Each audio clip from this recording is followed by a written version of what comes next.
মধ্যরাতের school bus, যে বাস থামে কিন্তু নামতে দেয় না। রাত ঠিক 2টো বাজলেই কিছু কিছু জায়গা বদলে যায়। দিনের আলোয় যেগুলো নিরীহ সাধারণ মানুষে ভরা, রাত 2টোর পর সেগুলো যেন নিজের আসল মুখ দেখাতে শুরু করে। আপনি কি শোনার সাহস রাখেন? এটা একটি রোমাঞ্চকর গল্প হতে চলেছে। অর্ক এই কথাটা আগে বিশ্বাস করত না। সে ভাবত ভয় আসলে মানুষের মাথার ভেতরেই থাকে, আলো কমলে কল্পনা বেশি কাজ করে, এই ছিল তার যুক্তি। কিন্তু সেই রাত, সেই নির্জন রাস্তা আর সেই বাস সব যুক্তি ভেঙে গুড়িয়ে দিয়েছিল। অর্ক পেশায় ডেলিভারি এক্সিকিউটিভ। রাতের শিফট সে ইচ্ছে করেই নিয়েছিল। রাতের কলকাতা তাকে অন্যরকম শান্তি দিত। ফাঁকা রাস্তা, কম মানুষ, কম শব্দ। কিন্তু আজকের রাস্তাটা আলাদা। শহরের শেষ প্রান্তে এই এলাকাটা একসময় স্কুল পাড়া ছিল। 3টে বড় স্কুল, একটা শিক্ষক প্রশিক্ষণ কলেজ আর পাশে ছোটখাটো দোকানপাট। এখন সব বন্ধ। স্কুলগুলো বন্ধ হয়েছে প্রায় 10 বছর। সরকারি নথিতে কারণ লেখা আছে অপ্রত্যাশিত দুর্ঘটনা ও নিরাপত্তাজনিত সমস্যা। কিন্তু লোকমুখে গল্প অন্যরকম। অর্ক এসব গল্প শোনেনি এমন নয়। ওই রাস্তায় রাতে বাস থামে, রাত 2টোর পর বাচ্চাদের আওয়াজ শোনা যায়, কিছু আলো জ্বলে নিভে যায়।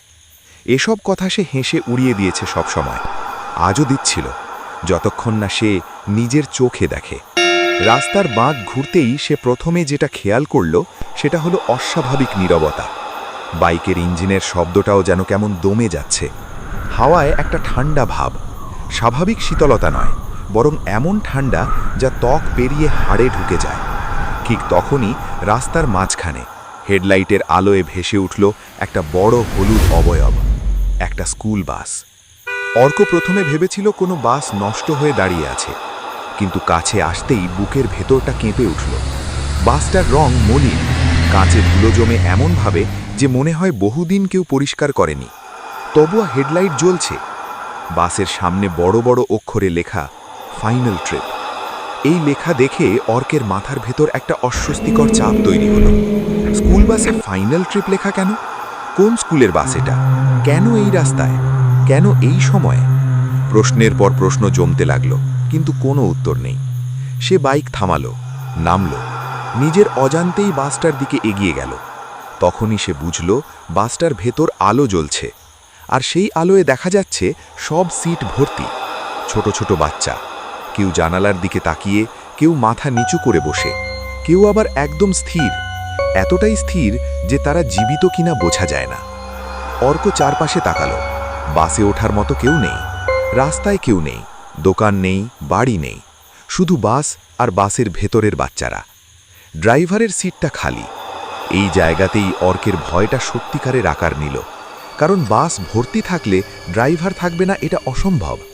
অথচ এখানে স্টিয়ারিংয়ে কেউ নেই, তবুও বাস দাঁড়িয়ে আছে, আলো জ্বলছে, যেন অপেক্ষা করছে। ঠিক তখনই বাসের দরজাটা নিজে থেকেই খুলে গেল, কোনো শব্দ না করে, কোনো যান্ত্রিক আওয়াজ ছাড়াই। অর্কের প্রথম প্রবৃত্তি ছিল পেছনে সরে যাওয়া, কিন্তু সে পারল না। পা যেন মাটিতে আটকে গেছে। বুকের ভেতর হৃদস্পন্দন এত জোরে হচ্ছিল যে মনে হচ্ছিল বাইরে বেরিয়ে আসবে। আর সেই সময় বাসের ভেতর থেকে একটা খুব শান্ত, খুব স্বাভাবিক কণ্ঠ ভেসে উঠল, ওঠো। এই কণ্ঠটা কোনো আদেশ নয়, কোনো হুমকি নয়। ঠিক এজন্যই এটা ভয়ঙ্কর, কারণ এটা এমনভাবে বলা যেন ওঠাটাই স্বাভাবিক আর না ওঠাটাই অস্বাভাবিক। অর্ক জানে না সে কেন উঠল। পরে অনেকবার সে নিজেকে এই প্রশ্ন করেছে।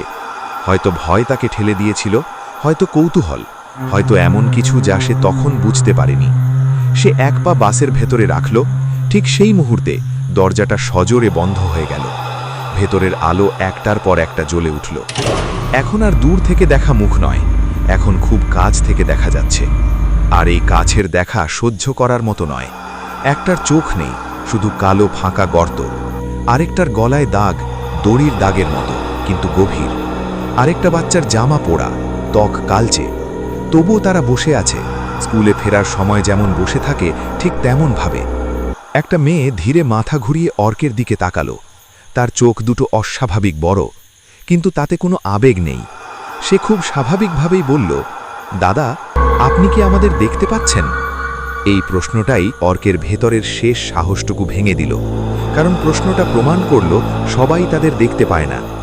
সে কথা বলতে পারল না, গলা দিয়ে শব্দ বেরোল না। মেয়েটা হালকা হাসল। সেই হাসিতে কোনো আনন্দ নেই, শুধু নিশ্চিত জ্ঞান। সে বলল, তাহলে আপনি ভুল বাসে উঠেছেন। ঠিক সেই সময় বাসটা চলতে শুরু করল। ইঞ্জিনের শব্দ নেই, চাকার শব্দ নেই, তবুও বাস চলছে। জানালার বাইরে তাকিয়ে অর্ক দেখল রাস্তা বদলে যাচ্ছে, শহরের আলো মিলিয়ে যাচ্ছে, বিল্ডিংগুলো গলে অন্ধকারে মিশে যাচ্ছে। কুয়াশার ভেতর দিয়ে বাস এগিয়ে যাচ্ছে এমন এক জায়গায় যেটা মানচিত্রে নেই। একজন একজন করে বাচ্চারা কথা বলতে শুরু করল। কেউ বলল তারা বাড়ি ফিরছিল, কেউ বলল সেদিন খুব বৃষ্টি হচ্ছিল, কেউ বলল ড্রাইভার হঠাৎ চিৎকার করেছিল, আমি দেখতে পাচ্ছি না। গল্পগুলো আলাদা, কিন্তু শেষ এক, বাস থামেনি। অর্ক তখন বুঝতে শুরু করল এই বাস কোনো যানবাহন নয়, এটা একটা চক্র, একটা চলমান কবর। আর সে ভুল করে জীবিত অবস্থায় ঢুকে পড়েছে। বাস ধীরে ধীরে থামল। জানালার বাইরে একটা ভাঙা স্কুল, বোর্ডে লেখা শিবপুর হাই স্কুল, পরিত্যক্ত। বাচ্চারা এক এক করে নামছে। নামার সময় অর্ককে ছুঁয়ে যাচ্ছে। প্রতিটা ছোঁয়ায় তার শরীর আরও ঠান্ডা হয়ে যাচ্ছে, যেন জীবনের তাপ কেড়ে নেওয়া হচ্ছে। শেষে সে একা।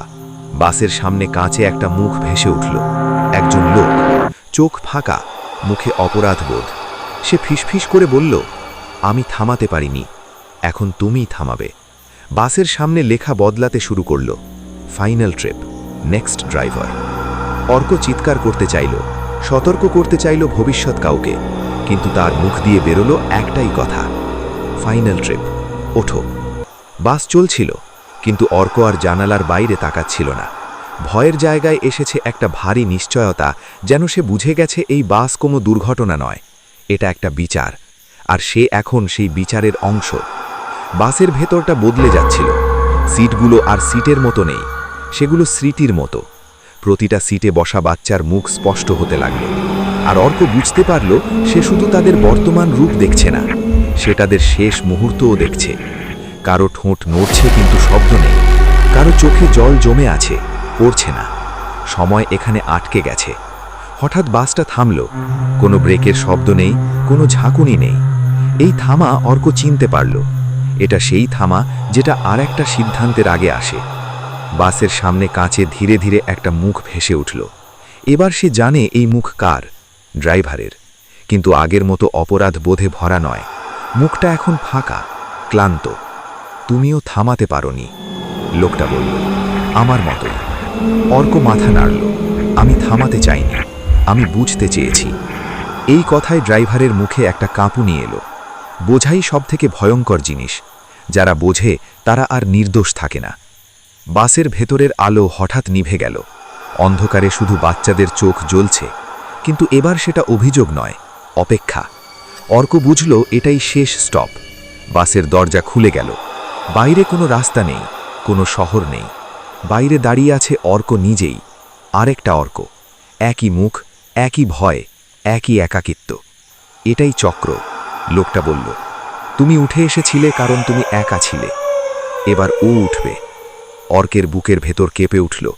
না, তাহলে কাউকে নামতে হবে, ড্রাইভার বলল। চক্র ভাঙতে গেলে কাউকে এখানে থেকে যেতে হয়। বাসের ভেতরের বাচ্চারা ধীরে ধীরে উঠে দাঁড়ালো। তাদের পা মাটিতে ছুল, প্রথমবার। তারা জীবিত দেখাচ্ছে, ভয় নেই, শুধু শান্তি। অর্ক হঠাৎ বুঝে গেল বাস নতুন শিকার চায় না, বাস চায় স্বীকারোক্তি। কেউ যেন বলে, আমরা ভুল করেছি। অর্ক স্টিয়ারিং ছেড়ে দিল। সে ধীরে ধীরে বাস থেকে নামল, কিন্তু নামল না সেই অর্কের জায়গায় যে বাইরে দাঁড়িয়ে। সে নামল রাস্তার মাঝখানে, যেখানে আলো আর অন্ধকার মিশে যায়।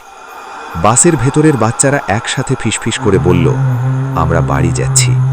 বাসের সামনে লেখা বদলাতে লাগল, ফাইনাল ট্রিপ, লাস্ট উইটনেস। বাসটা এবার নিজে নিজেই চলতে শুরু করল, কিন্তু আর কাউকে ডাকল না। জানালার ভেতর থেকে কোনো হাত নাড়ল না। ধীরে ধীরে কুয়াশার মধ্যে মিলিয়ে গেল, যেন কোনো দিন ছিলই না। অর্ক একা দাঁড়িয়ে রইল। ভোরের আলো ফুটছে, রাস্তার শব্দ ফিরছে, মানুষ হাঁটছে, জীবন চলছে। কিন্তু অর্ক জানে কিছু জিনিস আর কোনো দিন আগের মতো হবে না। সে এখন সাক্ষী, আর সাক্ষীরা চুপ থাকতে পারে না। কয়েকদিন পর খবরের কাগজে ছোট একটা খবর বেরোলো। পরিত্যক্ত স্কুল বাস রহস্যজনকভাবে ধ্বংস।